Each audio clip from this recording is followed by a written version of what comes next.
Hello again. I'm entering another contest on YouTube. That's right. I know it happens a lot, but this is one way that channels in this little vinyl community help each other and support each other. If one of us sponsors a contest, a lot of us try to jump in and help them out. So this is for my friend Trevor Hickey, who's having a push to 200 subs contest. I'm sure he's way beyond that at this point. And he basically just wants us to show 5 guilty pleasure albums. You know, albums he says that you won't listen to around your friends, you don't really tell anybody you like. Well, in my case, any of my friends know that my musical tastes are so all over the place that nobody's really surprised at what I listen to. And I certainly don't feel guilty about it, but I understand what Trevor's getting at. It's kind of the thing where, like, all right, so this is music that none of my other friends like. You know, maybe 1 or 2 friends like some of this stuff, but really, I'm the only one that likes this stuff. So, coming from that angle, because I'm not guilty about this, here we go. Debbie Gibson. And if you know me, this is no surprise. I've been a Debbie Gibson fan since the 80s. I was a member of the fan club back then. This is her second album, Electric Youth. It's fantastic.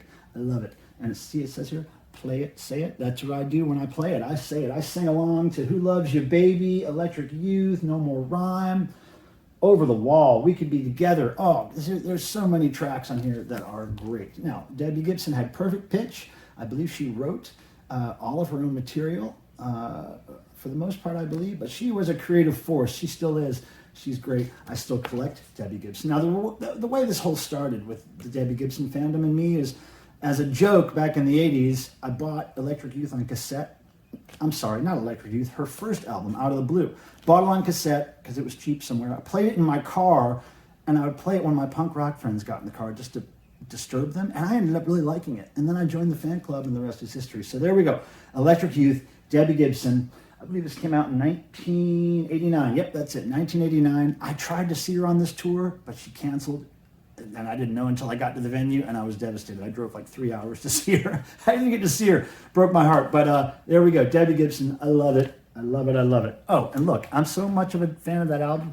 I've got 2 different cassette versions of it. And because of this contest, thank you, Trevor, because of this contest, I realized that, hey, wait, these are both weird import versions of the cassette. I don't even have the American version of Electric Youth on cassette. But look at this cool import tape there. Now, I think this is from Santiago, Chile. I'm not sure, but there's some language there that I do not know what it says. And let's see, where is this made? Indonesia. This is Indonesian cassette, so that's pretty cool. And this one, golly, it's another import. There's a cool looking, interesting looking, unique cassette there. And what is this one? Man, that text is way too small, but maybe this is the South American one. I can't remember. But anyway, I need the American version of that damn album on cassette. Next up, another artist that my friends will not be surprised that I like. And I'm not guilty about this at all, but nobody really likes Huey Lewis and the News as much as I do in my circle of friends. I've always loved this record, Sports, but it wasn't until I met him that I loved this record. There's a story about how I met him in my punk rock days on my YouTube channel. Just search Huey Lewis, and I'm sure you'll find it. It's really interesting. You'll know why I love this guy and this band when you see that story. It really is a great story, and it really paints a picture that he's a great guy. So, Huey Lewis and the News, Sports, I love it. I sing along to it. I have it on multiple media formats. I have a signed album on my wall. I love Huey Lewis, but my friends don't. Okay, so next up. Now, this is another one that not many of my friends like. And I don't know why, because she's great. Kelly Osbourne. I love Kelly Osbourne. She has this record, which was originally released as Shut Up, and then it was reissued as Changes. And then her second album was this kind of electro new wave record called Sleeping in the Nothing. Yeah, and this is great. She does a Human League cover on this. Fantastic. Look at her. Look at her. I met her around the time this came out, maybe a little while after. Great girl. I was shaking in my boots. I was so excited. But look, I got a fat stack of Kelly Osbourne CDs. I don't have any vinyl or cassettes of Kelly Osbourne, but I got some CDs. So Kelly Osbourne rules. First album was kind of pop punk. Well, very pop punk. Second album, a little bit of pop punk with mostly electro, new wave stuff. So next, number 4. This is a trip. Sagio. Now, Sagio, he makes American Indian flute music, and the thunder of silence. And there he is, right here.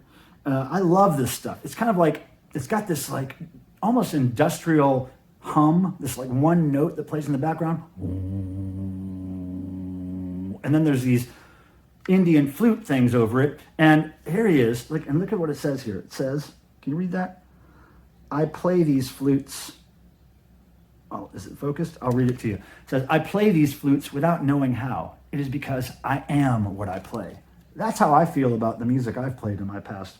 I don't know what I'm doing, but I'm playing it. And that's the most important thing. So Sagio, I listen to this during bath time and relaxing evenings at home alone. And you should too. You should try to find this. This is a great CD. I'm actually looking for more stuff by Sagio because I'm guessing I'll like it.